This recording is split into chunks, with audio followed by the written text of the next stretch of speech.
Langit mendung menggantung di atas perkampungan padat di pinggiran kota. Gang sempit yang becek dan aroma selokan yang menyengat menjadi keseharian bagi Rian dan istrinya, Siska. Di sebuah rumah petak berukuran 3x4 meter yang lebih mirip gudang daripada tempat tinggal, keduanya duduk terpaku menatap dinding. Airnya diputus, liris Siska sambil menahan air mata. Besok mungkin listrik nyusul. Rian meremas pelipisnya, wajahnya kusut seperti handuk bekas pel yang sudah berhari-hari tak dicuci.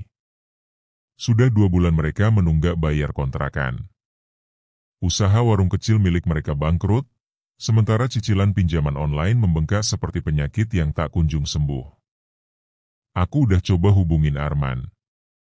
Katanya mau bantu, tapi ya, kita tahu sendiri gimana dia. Siska menunduk. Arman adalah sahabat lama Rian yang kini hidup bergelimang harta, padahal dulu mereka sama-sama tukang ojek online.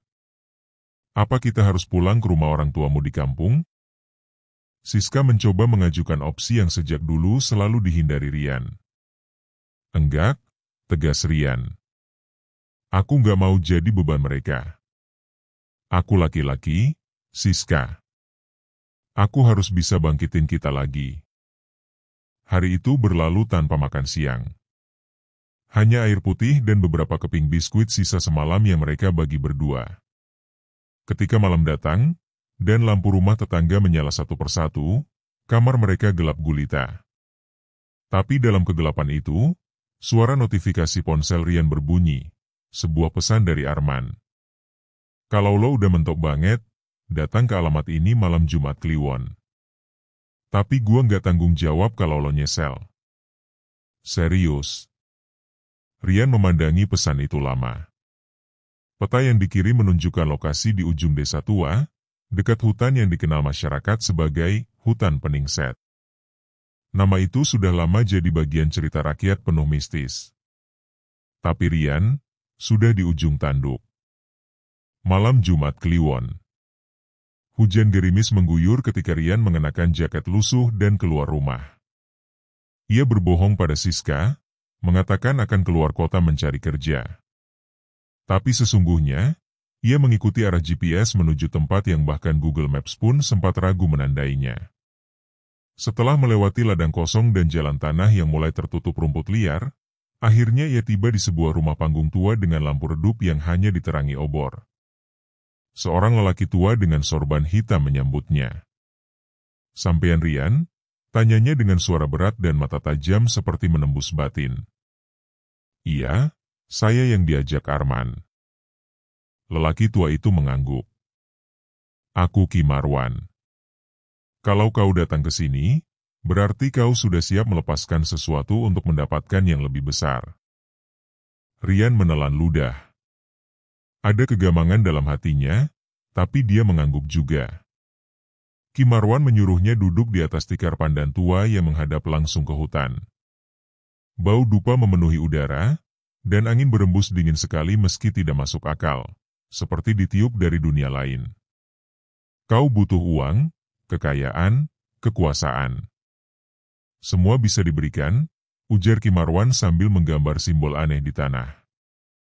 Tapi ada harga yang harus dibayar. Tidak sekarang, tapi kelak, saat-saatnya tiba. Berapa? Tanya Rian lirih, setengah ragu, setengah putus asa. Ki Marwan menoleh, menatap lurus matanya. Tumbal, darah daging sendiri. Bayi yang baru lahir. Seketika tubuh Rian menegang. Ia ingin berdiri dan kabur, tapi tubuhnya seakan terpaku di tikar itu. Bayi? Tapi ia dan Siska belum punya anak. Mungkinkah ini janji yang ditagih kemudian? Tenang saja, lanjut Ki Marwan. Saat waktunya tiba, dia akan datang menagih. Tapi sebelum itu, hidupmu akan berubah. Asal jangan pernah ingkar. Karena yang kau hadapi, bukan manusia. Malam itu, Rian menyelesaikan ritual. Darah dari ujung jarinya diteteskan ke dalam kendi tanah liat, diiringi doa-doa dalam bahasa Jawa kuno. Setelah semua selesai, Ki Marwan memberikan sebuah cincin hitam dengan batu akik merah di tengahnya. Simbol ikatanmu. Jangan pernah dilepas. Dan jangan lupa, janji harus ditepati. 2 minggu setelah malam itu, keajaiban mulai terjadi. Rian ditawari pekerjaan sebagai kepala gudang oleh seorang kenalan yang dulu tidak pernah menyapanya. Dalam 2 bulan, ia bisa menyewa tempat baru untuk usaha sembako yang langsung laris. Hutang lunas. Bahkan motor baru sudah nongkrong di depan rumah mereka. Siska terheran-heran dengan perubahan cepat itu. Rian, kita beruntung banget, ya? Katanya suatu malam sambil memeluk Rian dari belakang. Rian hanya tersenyum. Tapi di balik senyum itu, ada bayangan wajah Ki Marwan yang terus muncul di kepalanya, dengan senyum misterius dan tatapan mengancam. Dan malam itu, sebelum tidur, Siska memegang tangan Rian dan berkata dengan lirih, "Mas, aku telat haid 2 minggu." Dek. Dunia Rian seperti terhenti. Tangannya refleks meremas cincin hitam di jari manisnya. Tiba-tiba udara malam terasa dingin sekali. Dari jendela, Rian mendengar suara angin yang berbisik seperti memanggil dari hutan Peningset. Hujan gerimis turun perlahan di malam bulan separuh. Di dalam rumah kontrakan baru mereka yang jauh lebih layak, Siska duduk memegang tespek dengan garis 2 yang tegas. Wajahnya berbinar, bahagia, namun Rian justru hanya bisa terpaku. Dadanya bergemuruh hebat, seperti genderang perang yang mengiringi ajal yang mulai mendekat. "Mas?" tanya Siska dengan senyum, "kamu gak senang?" Kita bakal jadi orang tua." Rian mengulas senyum paksa. "Senang kok. Aku cuma kaget." Siska memeluknya, tapi pelukan itu terasa seperti belenggu bagi Rian.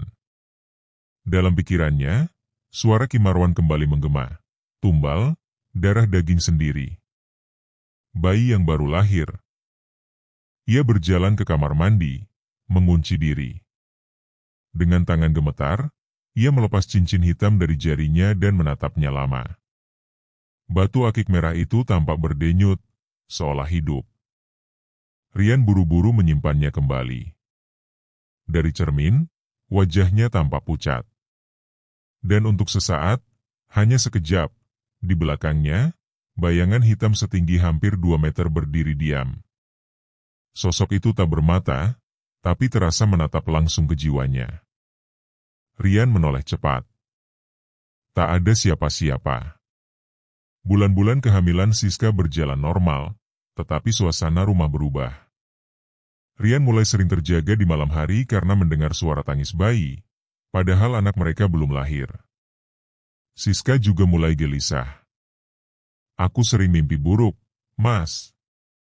Ada makhluk hitam besar yang berdiri di pojokan kamar kita. Dia cuma diam, tapi tatapannya bikin aku gak bisa nafas." Rian berpura-pura menenangkan. "Itu cuma mimpi, sayang.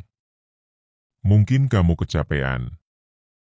Tapi malam-malam selanjutnya menjadi teror yang nyata. Pintu rumah diketuk pelan pada pukul 2 pagi. Ketika Rian membuka, tak ada siapa-siapa. Tapi di lantai teras, ia menemukan sebuah boneka bayi tua yang kotor, dipenuhi tanah dan darah kering di matanya. Ia membuangnya ke tong sampah, tapi besok pagi boneka itu kembali berada di depan pintu. Rian mulai sadar, waktunya hampir tiba. Pada usia kandungan menginjak 7 bulan, Siska mulai bisa merasakan gerakan bayinya semakin aktif. Tapi bersamaan dengan itu, ia merasa sering diikuti. Suara langkah kaki di dapur, bayangan yang melintas di cermin, dan suara bisikan dari kamar mandi mulai mengganggu. Sementara itu, Rian mendapat kabar mengejutkan, bisnisnya berkembang pesat. Ia diundang ke Jakarta oleh investor misterius yang ingin memperluas usahanya. Semua itu datang begitu mudah, terlalu mudah. Di dalam mobil saat perjalanan bisnis itu, Rian mendengar suara dari radio mobil, padahal sedang mati. "Waktu hampir tiba, jaga janjimu, Rian." Rian panik, mematikan mesin, keluar dari mobil, dan muntah di pinggir jalan tol.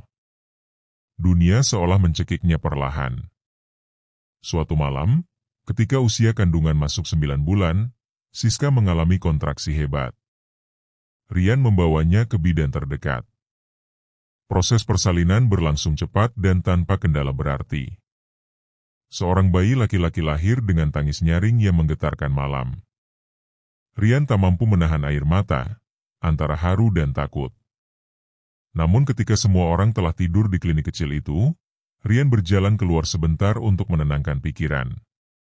Di bawah sinar lampu jalan yang remang, seseorang berdiri menunggunya. Ki Marwan. Wajahnya pucat kehijauan, matanya merah menyala seperti bara, dan suaranya lebih berat dari sebelumnya. Bayimu telah lahir. Rian menelan ludah. Tapi, dia anakku. Aku, gak bisa. Janji adalah janji, Rian, kata Ki Marwan dingin. Kau sudah nikmati kekayaan, bukan? Sekarang waktunya membayar. Beri aku waktu. 1 bulan. 3 bulan saja, pinta Rian setengah menangis. Ki Marwan tersenyum dingin. Kau pikir ini pasar? Ia menyerahkan sebuah benda kecil, boneka bayi yang sama seperti yang dulu ditemukan di depan rumah. Tinggalkan boneka ini di sisi bayimu, tengah malam, saat bulan kliwon naik. Kalau tidak, kami akan mengambilnya dengan cara kami sendiri. Dan begitu saja, Ki Marwan menghilang ke dalam kabut malam yang tak seharusnya ada. Rian kembali ke kamar rawat, memeluk Siska dan bayinya yang sedang tidur. Anak itu terlihat begitu damai, kecil, sempurna. Tapi Rian tahu, damai itu hanya sementara. Ia berdiri memandangi mereka lama, memegang boneka di sakunya, dan air mata jatuh satu persatu ke lantai linoleum klinik itu. Tak lama kemudian, di luar, seekor burung gagak hinggap di atas tiang listrik. Malam terasa lebih dingin. Dan suara tangis bayi mulai terdengar lagi, bukan dari anaknya, tapi dari tempat lain. Lebih dalam. Lebih jauh. Lebih mengerikan. 3 hari setelah kepulangan mereka dari klinik bersalin, rumah yang tadinya terasa penuh kehangatan berubah menjadi dingin dan mencekam. Siska mencoba menikmati masa-masa awal sebagai ibu, tetapi rasa lelahnya terasa lebih dari sekadar kurang tidur. Setiap malam, bayi mereka, yang mereka beri nama Alam, menangis tanpa sebab, tepat jam 3 pagi. Tak ada demam, tak ada kolik, tak ada ruam. Hanya tangisan yang melengking seakan melihat sesuatu yang tidak kasat mata. Mas, Alam nangis terus tengah malam.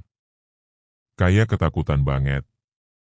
Aku ngerasa kayak ada yang ngawasin kita terus, ujar Siska dengan mata sembab dan suara gemetar. Rian hanya diam. Ia tak bisa berkata apa-apa, tak mampu menatap mata istrinya sendiri. Di sakunya, boneka tua pemberian Ki Marwan masih tersimpan. Ia belum menyerahkannya. Belum tega. Namun, ketidaktaatannya mulai menimbulkan dampak. Pada malam Jumat Kliwon berikutnya, kejadian pertama yang benar-benar membuat Siska ketakutan terjadi. Ia sedang mengganti popok Alam, ketika tiba-tiba lampu rumah mati seketika. Siska memanggil Rian panik. Pintu kamar mandi tempat Rian berada terkunci, tak bisa dibuka.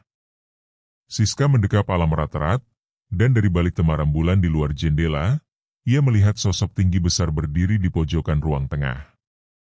Tubuhnya hitam, rambutnya panjang menjuntai sampai lantai, dan matanya kosong. Siska berteriak histeris, pelukannya makin erat, tapi sosok itu tak bergerak. Hanya berdiri, menatapnya dan bayi di pelukannya. Begitu lampu kembali menyala, makhluk itu hilang. Rian berhasil membuka pintu dan menemukan istrinya menangis, tubuhnya gemetar, dan bayi mereka terdiam, matanya terbuka lebar seperti melihat neraka. Aku lihat sesuatu, Mas. Dia tinggi, hitam, Matanya kosong. Dia ngelihatin Alam. Rian hanya bisa memeluk istrinya erat-erat. Tapi dalam hatinya, ia tahu, penagih telah datang. Sejak malam itu, teror tak berhenti. Lampu rumah sering berkedip-kedip. Mainan bayi yang tak diberi baterai bergerak sendiri. Popok yang baru saja diganti mendadak penuh darah. Alam menangis hanya ketika berada di dalam rumah, tetapi tenang saat dibawa keluar.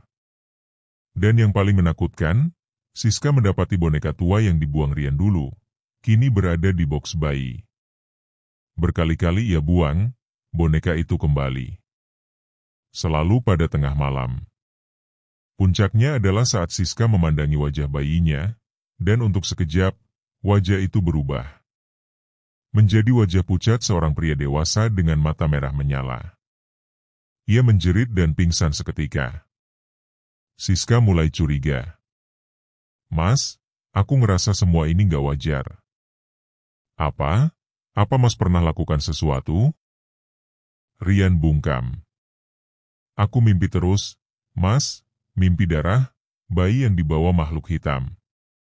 Terus ada suara yang bilang, kau akan kehilangan anakmu.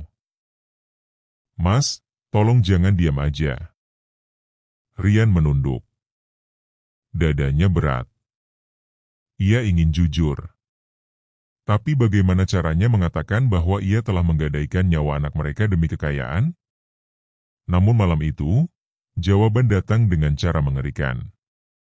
Tengah malam. Alam menangis sangat keras, lebih keras dari biasanya. Siska mencoba menenangkan, sementara Rian duduk di ruang tengah menahan kepanikan. Tiba-tiba, seluruh lampu rumah mati, dan pintu kamar mengunci sendiri. Siska berteriak di dalam. Rian mencoba membukanya, memukul-mukul, tapi tak bisa.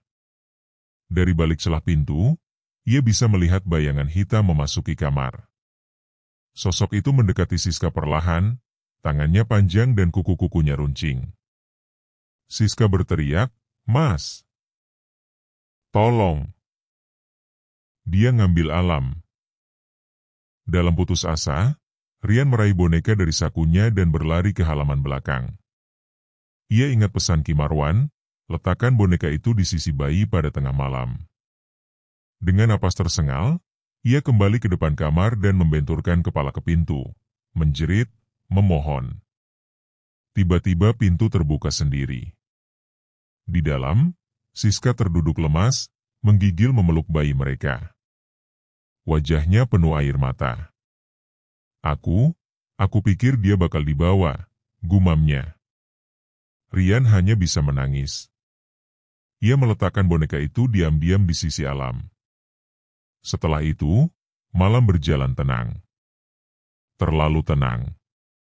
Pagi harinya, Rian membawa Siska dan Alam menginap di rumah temannya. Ia tahu, penundaan tidak bisa terus dilakukan. Ki Marwan pasti akan datang lagi. Dan waktu bayi mereka, semakin habis. Di dalam kamar kosong rumah temannya, Rian terduduk lemas menatap wajah anaknya yang sedang tidur di pelukan Siska. Anak ini, begitu sempurna. Dan sebentar lagi, bisa saja ia harus menyerahkannya pada kegelapan. Malam itu, langit mendung pekat menutup rembulan. Awan tebal seolah tahu bahwa dunia tengah menahan napas menunggu peristiwa yang tak biasa. Rian duduk di depan rumah temannya di pinggiran kota, menatap kosong ke arah gelap pepohonan. Di dalam, Siska dan bayi mereka, Alam, sudah tertidur. Rian tahu malam ini adalah malam yang ditentukan Ki Marwan sejak awal. Malam penagihan. Bulan Kliwon. Tepat pukul 00, angin berhenti berembus. Tak ada suara jangkrik, tak ada suara burung malam. Dunia terasa lumpuh. Lalu, dari ujung jalan yang gelap, seseorang mendekat perlahan. Sosok berjubah hitam, dengan langkah tenang namun menggetarkan bumi. Ki Marwan. Rian berdiri gemetar, namun tak bergerak. Kakinya seolah tertanam di tanah. Waktumu habis, Suara Ki Marwan terdengar seperti bisikan maut. Aku mohon, Ki, jangan ambil anakku. Aku siap bayar dengan apa saja. Nyawaku pun boleh. Ki Marwan mendekat, matanya kini merah seperti bara. Bukan itu perjanjiannya. Yang kau berikan, harus bayi yang baru lahir. Darah murni. Itu harga kekayaanmu. Tiba-tiba, tanah di sekitar mereka mulai berguncang halus. Daun-daun berguguran meski tak ada angin. Dan dari kegelapan, muncul makhluk tinggi besar berambut panjang, sama seperti yang Siska lihat. Tubuhnya hitam, matanya kosong, dan dari mulutnya mengalir darah. Dia datang mengambil, kata Ki Marwan datar. Makhluk itu melangkah menuju rumah, dan setiap langkahnya membuat kaca jendela bergetar. Rian berlari lebih dulu, masuk ke kamar tempat Siska dan Alam berada. Siska, bangun. Kita harus pergi sekarang. Siska terkejut, tapi begitu melihat wajah Rian yang panik dan mendengar suara langkah berat mendekat, ia tak bertanya. Ia memeluk Alam erat dan hendak keluar, tapi pintu kamar menutup sendiri. Terkunci. Sosok hitam itu sudah berdiri di ambang pintu. Ia tak berbicara, hanya menengadahkan tangan ke arah Alam. Siska menjerit. Jangan. Tolong jangan ambil anakku. Rian menunduk, air matanya jatuh satu persatu. Aku yang salah, Siska. Aku yang buat perjanjian. Semua ini karena aku. Siska menatap Rian dengan horor. Perjanjian apa, Mas? Aku minta pesugihan. Demi kita. Demi supaya kamu gak hidup susah. Tapi tumbalnya, bayi kita. Alam. Siska terduduk lemas, tak percaya. Air matanya jatuh seperti hujan deras. Mas. Mas tega, demi uang? Rian menjerit. Aku nyesel. Aku bodoh. Tapi tolong jangan ambil Alam. Makhluk itu tetap maju. Kini hanya beberapa langkah dari ranjang bayi. Rian berdiri di depannya, membentangkan tangan. Kalau mau tumbal, ambil aku. Jangan anakku. Makhluk itu berhenti. Sekejap, matanya yang kosong berubah menjadi hitam legam pekat, menatap langsung ke dalam hati Rian. Nafas Rian terhenti sejenak, seluruh tubuhnya dingin. Ki Marwan muncul di samping makhluk itu. Kau melanggar perjanjian. Sekarang kami ambil semuanya. Dan dalam satu kedipan mata, makhluk itu menghilang. Hening. Sangat hening. Tapi kemudian, Rian terjatuh ke lantai. Seluruh tubuhnya kejang. Dari mulutnya keluar darah kental berwarna hitam. Siska menjerit histeris sambil memeluk Alam. Ki Marwan hanya tersenyum tipis. Dia menukar tumbal. Diterima. Tapi harga baru, lebih berat. Keesokan paginya, Siska ditemukan oleh tetangganya di kamar dengan wajah trauma berat. Di sampingnya, jenazah Rian terbujur kaku, matanya terbuka, dan wajahnya penuh ketakutan seolah melihat neraka sebelum mati. Namun yang aneh, Alam, bayi mereka, tidak ditemukan. Tidak di dalam kamar. Tidak di luar. Tidak dimanapun. Polisi datang. Wartawan menulis berita heboh, pria ditemukan tewas mengerikan, bayi hilang tanpa jejak. Siska diam tak bersuara selama berminggu-minggu, hanya duduk di pojokan rumah sakit jiwa dengan boneka tua di pelukannya. Boneka yang selalu kembali, dengan noda darah di matanya. 3 bulan berlalu sejak malam penyerahan tumbal. Kota kecil itu kembali tenang, seolah tragedi mengerikan tak pernah terjadi. Rumah tempat Rian dan Siska tinggal kini kosong, pintunya terkunci rapat, dindingnya ditumbuhi lumut, dan jendelanya pecah satu persatu oleh angin malam yang entah membawa apa. Namun malam Jumat Kliwon berikutnya, satu kejadian kembali mengguncang warga. Seorang petugas ronda ditemukan tewas di dekat rumah kosong itu. Tubuhnya membusuk dalam semalam, meski baru saja terlihat sehat dan tertawa beberapa jam sebelumnya. Di tangannya, tergenggam erat sebuah boneka bayi tua, dengan mata merah dan darah menetes dari mulut kainnya. Di rumah sakit jiwa, Siska duduk di pojokan ruangan. Rambutnya kusut, matanya kosong. Namun setiap malam Jumat Kliwon, ia akan menggigil keras, memeluk boneka tua itu, dan berbisik pada dirinya sendiri. Dia belum puas, dia belum selesai. Sementara itu, di desa tempat Ki Marwan tinggal, keganjilan mulai terjadi. Seekor kambing betina melahirkan bayi manusia. Warga geger. Malam harinya, rumah dukun tua itu terbakar dengan sendirinya. Orang-orang melihat bayangan hitam tinggi besar berdiri di tengah api, tidak terbakar, hanya menatap. Membakar dengan mata. Ki Marwan menghilang sejak malam itu. Tak ada yang tahu kemana perginya. Tapi banyak yang percaya, pesugihan yang ia kelola telah kacau. Ritualnya gagal. Tumbalnya tidak lengkap. Dan saat tumbal tidak lengkap, harga menjadi tak terhingga. Satu malam, seorang relawan yang membersihkan rumah kosong peninggalan Rian menemukan sesuatu di dalam boks bayi yang masih tersisa. Sebuah catatan, ditulis dengan tangan gemetar. Mungkin milik Rian, atau mungkin bukan manusia lagi yang menulisnya. Aku pikir dengan menukar nyawaku, semuanya akan selesai. Tapi tidak. Dia tidak hanya ingin satu tumbal. Dia ingin garis darahku. Dia ingin semuanya. Alam di bawah, bukan untuk dibunuh, tapi untuk dijadikan wadah. Dia akan kembali. Dalam tubuh anakku. Dan dunia akan melihat kegelapan dengan wajah bayi. Catatan itu menjadi bukti yang segera disita polisi. Tapi malam itu juga, kantor polisi terbakar. Seorang penyidik tewas terkunci dalam ruang arsip. Di wajahnya, tercetak bekas jari kecil seperti tangan bayi, namun jumlah jarinya 6.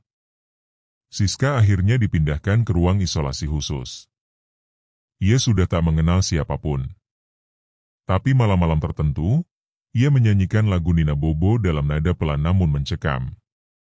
Nina Bobo, kalau tidak Bobo, ditangkap jin malam. Dokter yang merawatnya mencatat bahwa di setiap malam ia menyanyi, CCTV di seluruh bangsal mati mendadak selama 13 menit. Dan selalu setelahnya, satu pasien akan meninggal mendadak tanpa sebab. Di salah satu rekaman terakhir sebelum mati, terlihat bayangan hitam kecil merayap di atap kamar Siska. Hingga suatu hari, seorang ibu muda membawa bayinya ke rumah sakit karena demam tinggi. Ia ditempatkan di ruang yang sama dengan Siska untuk sementara karena bangsal penuh. Saat tengah malam, bayi itu menangis hebat. Sang ibu panik, dan perawat datang terlambat. Ketika mereka masuk ke ruangan, Siska sudah berdiri di samping boks bayi, matanya menatap lurus ke arah si bayi. Tangannya menggenggam boneka tua itu, dan ia berbisik dengan nada pelan namun dingin. Dia sudah kembali. Bayi itu berhenti menangis. Menatap Siska, dan tersenyum.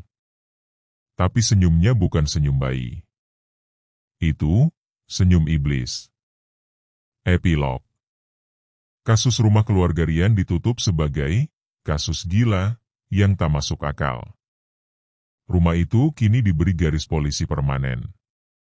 Namun setiap malam Jumat Kliwon, warga sekitar mendengar suara bayi menangis dari dalam rumah yang terkunci rapat itu.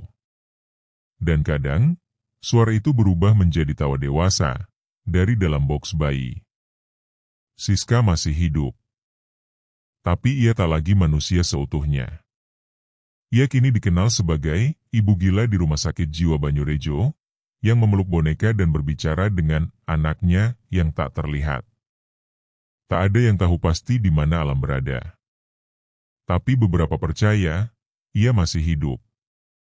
Dalam bentuk baru. Dalam tubuh yang tumbuh, tapi bukan manusia sepenuhnya. Dan kelak, saat tubuh itu dewasa, pesugihan itu akan bangkit kembali. Tamat.